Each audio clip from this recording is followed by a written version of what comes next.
जय Hind, praise the Lord. आज हम लोग बात करने वाले हैं कुकी समाज की।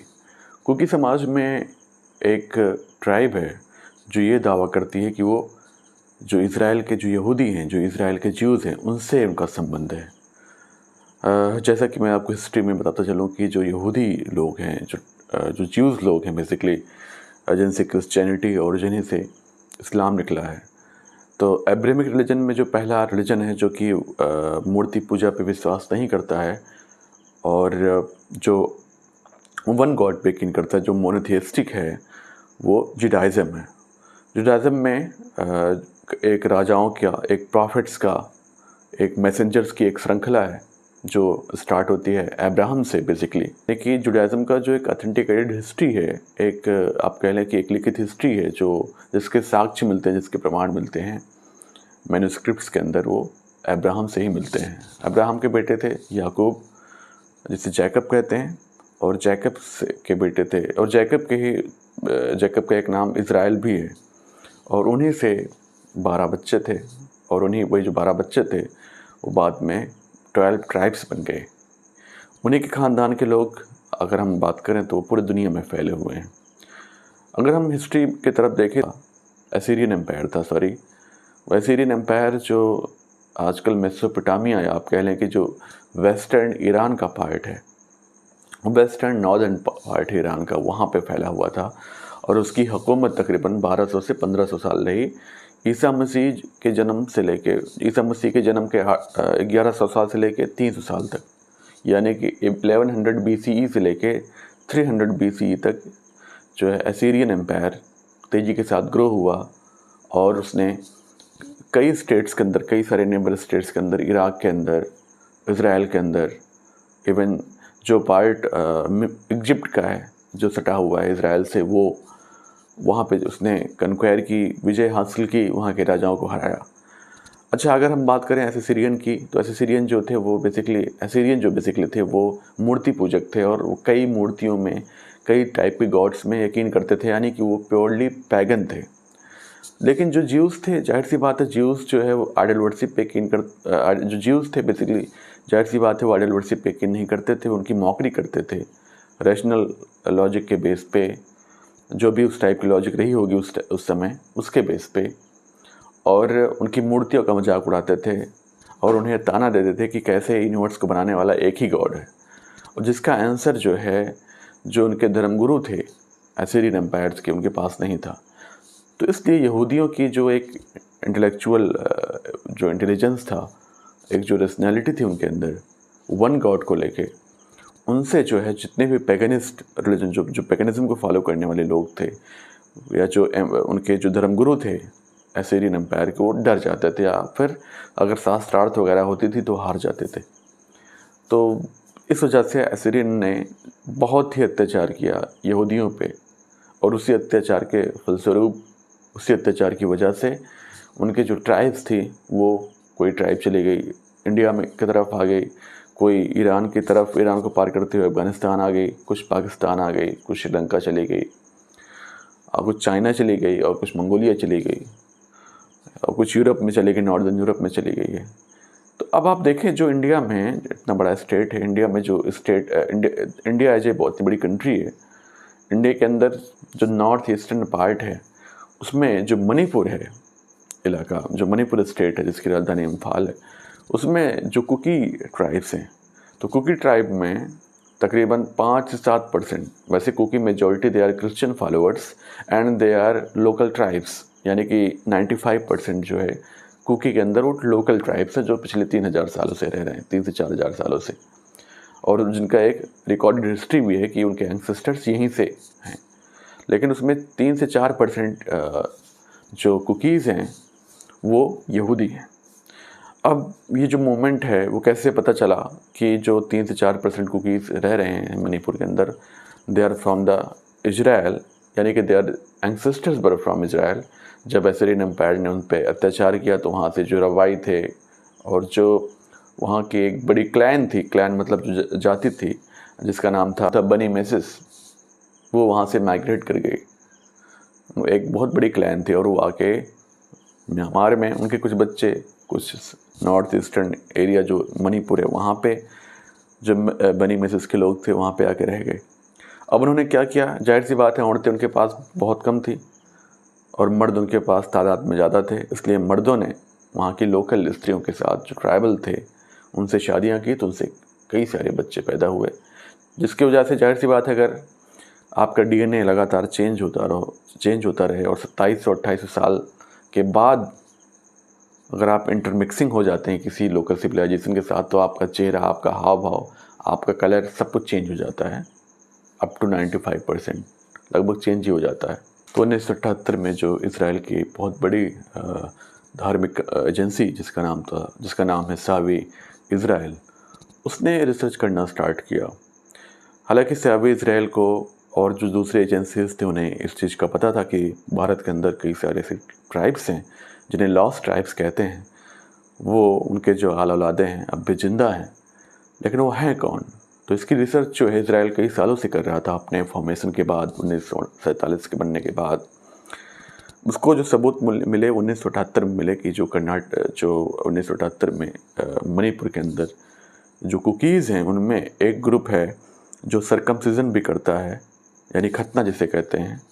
वैसे local Christians with in the new testament Christianity में सरकमसिजन का कोई कॉन्सेप्ट नहीं है, केवल ओल्ड टेस्टामेंट में, हिब्रू बाइबल में जिसे यहूदी मानते हैं, या टोरा में मिलेगा, जो कि बाइबल में या किसी गॉस्पेल में आपको जाहिर सी बात है कि सरकमसिजन नहीं मिलेगा। तो उनको ये शक हुआ। फिर बाद में उनके धार्मिक जो सावे इज़राइल के जो लोग थे उन्होंने सर्च किया कि ये जो हैं कुकी लोग जो 3-4% हैं वो और क्या क्या करते हैं।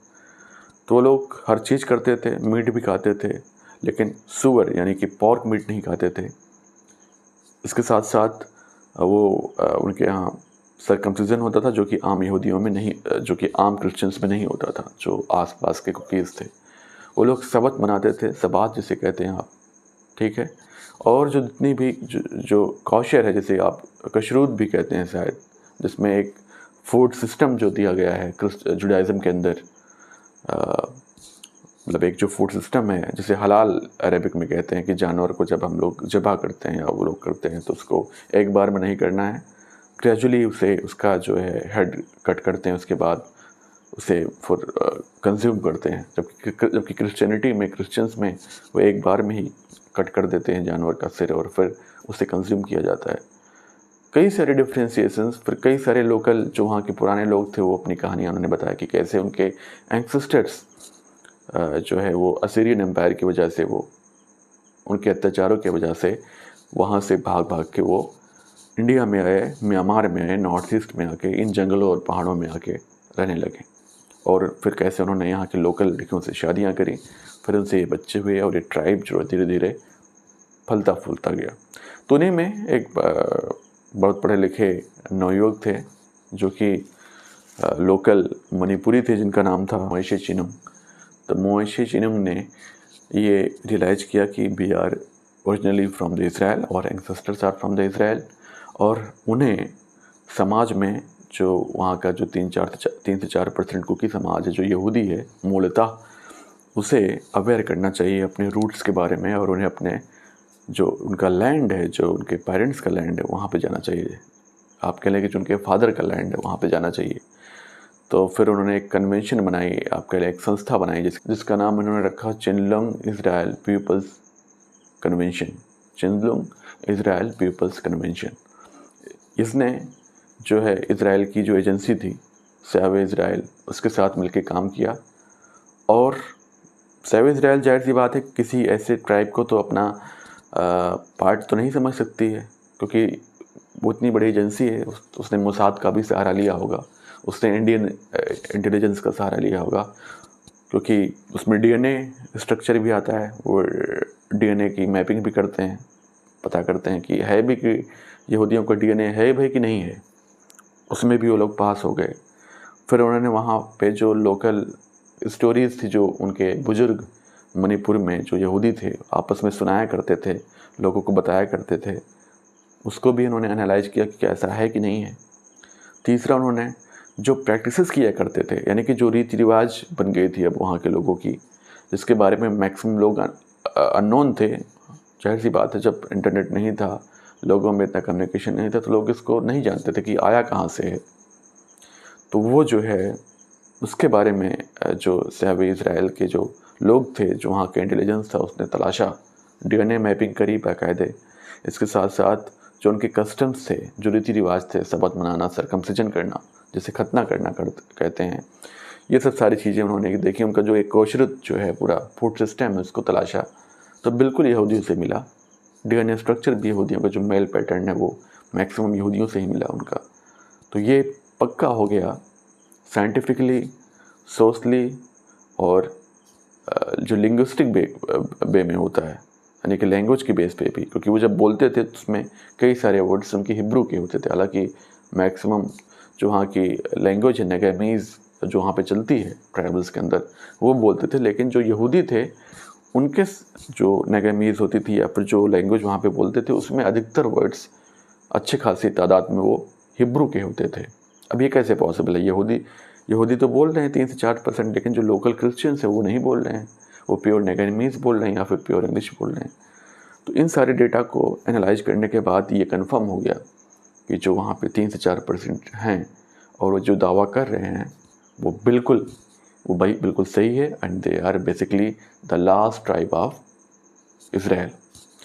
अब जैसा कि इज़राइल में एक कानून है, वहाँ के कॉन्स्टिट्यूशन में द लॉ ऑफ रिटर्न, यानी दुनिया में कोई सा भी यहूदी दुनिया के किसी भी कोने में रह रहा हो, India, Pakistan, Bangladesh, Myanmar, north America, south America, Brazil, Germany, कहीं पे भी रह रहा हो, इफ़ उसके पेरेंट्स में से चाहे फादर साइड या मदर साइड कोई यहूदी है, तो ऑटोमेटिकली एक यहूदी माना जाएगा।